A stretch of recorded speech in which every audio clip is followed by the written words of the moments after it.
Hello Aquarius, Sun, Moon, Rising, and Venus signs. Kamusta kayo? Sana po nasa mabuti kayong kalagayan. Welcome back po sa Star Tarot. Kung bago kayo dito, welcome din kayo. Thank you for your support. Thank you for watching po. Thank you for being here. Pauna mensahe po ninyo endings. The cycle is over. It's time for you to make a change. So there is a promise of rebirth. It's time to say goodbye. Ayan. So kung ano man ito, no, it has come to its full cycle na. It has come to its completion na.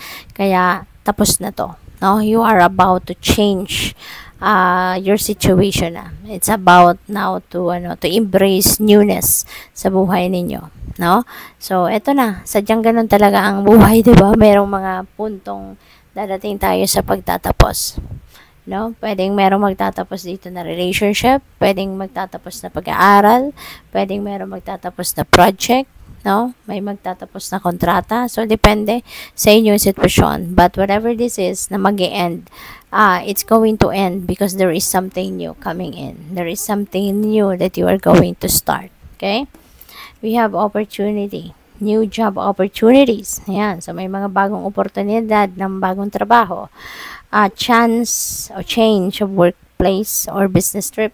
Yan. So, pwedeng may opportunity for you to travel na related sa business ninyo, or mayroon ding pagbabago ng opisina, pagbabago ng kumpanyang pinagtatrabahuan. So, pwedeng ganun. So, definitely, no? When there is ending, there is beginning, and that is a change, no? Kaya ito, merong pagbabago, no, na mangyayari. Fertility. It's time to think about family life and children. Okay? Don't sacrifice family for career. Wow. So, baka ang iba sa inyo rito, no? Nakalimutan na ang pagpapamilya. Nakalimutan na yung pag-aasawa, pag-aanak, diba?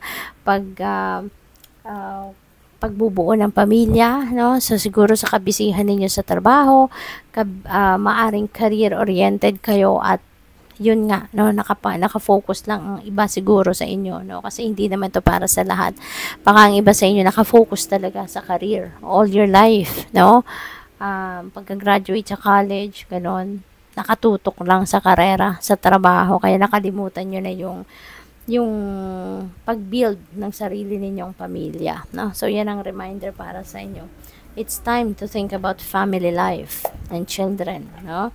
Don't sacrifice family for career. Napakalakas, no, ng tama na mensaheng yan. So what else? We have the Fool. Yan. This is a new beginning. No, this is new beginning. You're going to start something new. You're ready to take risk. You're ready to you are ready to come out of your comfort zone, no? So, sa ngayon, meron kayong magsisimulang bagong ganap dito na dati takot kayong gawin, no? Dati, ayaw ninyong gawin ito, ayaw ninyong puntahan, ayaw ninyong simulan, ayaw ninyong i-embrace ang mga bagay na to or pangyayaring ito simply because you don't want to come out of your comfort zone, no? Doon lang kayo masaya.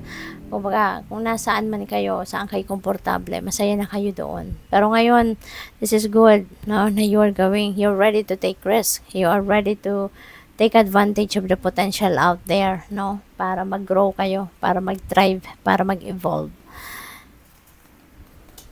We have 7 of Swords. Mag-iingat kayo. This is a warning para sa inyo, okay? Kasi merong mga manloloko dito sa paligid ninyo. You never know kung sino dyan ang mambubudol, manloloko, sinungaling, mga dishonest, 'di ba, na tao. Kaya, be vigilant, okay? Lagi ninyong papakinggan ang bulong ng inyong intuition because your intuition will always send you a signal, no? If there is something off with the person or the situation na kinabibilangan ninyo. Okay? Kaya, lagi kayong makinig.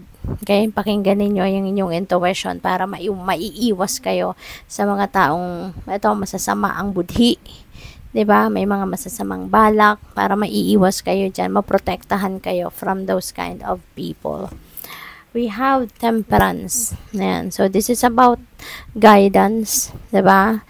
So and even your angels, no, are sending you messages dito, sending you guidance, no, against this kind of people. Kaya malakasan ninyo ang inyong radar, okay, para ma-pick up ninyo yung guidance nila.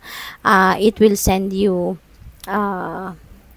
mga messages or listen to the wisdom of your body as well. Kasi minsan, 'di ba? Kapag there's something off with the person that you're dealing with or sa sitwasyon, magkaka-anxiety kayo, 'di ba? All of a sudden nagkaka-anxiety, all of a sudden parang kinakabahan kayo, all of a sudden parang nalalamig kayo. That is a sign para sa iyo na you need to be careful of your surroundings. You need to think, you need to be vigilant of your surroundings and the people around you, no? Mga signs 'yan, no, para sa inyo na maging alerto kayo. This is also about healing, no? So siguro may mga sitwasyon kayo na hindi masyadong maganda. May mga siguro emotional troubles, mga ganon, no? And you are going to receive healing, no? Magagaling kayo. Gagaling na yung inyong sitwasyon, magi-improve ang inyong pakiramdam, yung mga ganon, no? Emotionally or physically. We have Tower. Wow, matagal-tagal ko nang hindi nakikita si Tower energy, and here you go. This is pagbabago, no? This is pagbabago. You are going to be released, no? You're going to be released from something, from a situation na hindi na kayo dapat nandiyan, no? Yung gano'n. Kasi maaaring matagal na kayong dapat na umalis sa sitwasyon na yan, pero you are hanging on to it, 'di ba? For whatever reason, pero that is no longer yours. That place is no longer yours, kaya tatanggalin kayo ng universe. You are going to be released from that kasi hindi na yan ang dapat para sa iyo. Hindi na yan ang tamang lugar mo, no?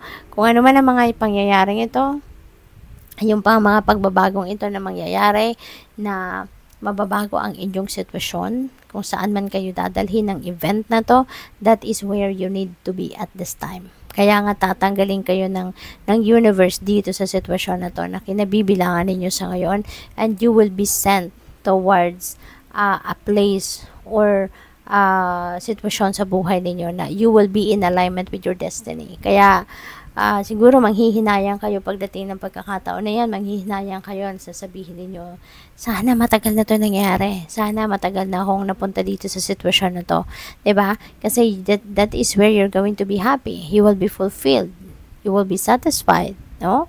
Kasi i-align ka na ng universe, no, kung saan kayo dapat. We have 5 of Wands, ayan.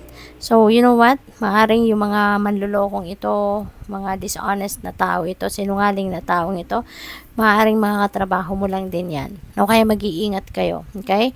Kasi maaring lagi mo nakakasama ang mga yan. That could be related to this. Dahil siguro may competition sa trabaho, no? Papagalingan siguro kayo, or baka meron kayong posisyon na pinag-aagawan sa kumpanya, sa trabaho. So, maaaring yun ang dahilan kung bakit pwedeng meron ditong manloloko sa'yo, pwedeng mangsasabotage sa'yo. Kaya mag-iingat kayo, no? Mag-iingat kayo. What else? We have Knight of Swords. Ayan. So, may mga away, may mga tensyonadong sitwasyon siguro na pwedeng maganap dito, and that could be related to work situation. But that could be related to this. No? Yung tatlong ito, feeling ko magkakasama yan. So, siguro dahil marami naiinggit sa'yo, no? Maraming naiinis sa'yo because siguro maganda siguro yung takbo ng buhay ninyo, masaya kayo, kaya marami naiinggit sa'yo. Maraming nangi-intimidate sa'yo, gusto kang awayin, gusto kang i-take down, yung mga ganon. But, don't worry. We have healing energy. We have temperance energy. We have healing. Kaya, ano man ito na mga nagkukos ng stress sa inyo, if ever na meron kayong sitwasyong ganyan, huwag kayo mag-alala, hindi kayo papabayaan ng Panginoon. No, hindi kayo papabayaan ng inyong mga angels, and they are going to heal your situation, no? Magiging maayos ang inyong sitwasyon, at gaganda ang inyong pakiramdam at ang inyong takbo ng isipan. You will get the peace that you need. Okay? So, good luck. Thank you for watching. Love and light. Namaste.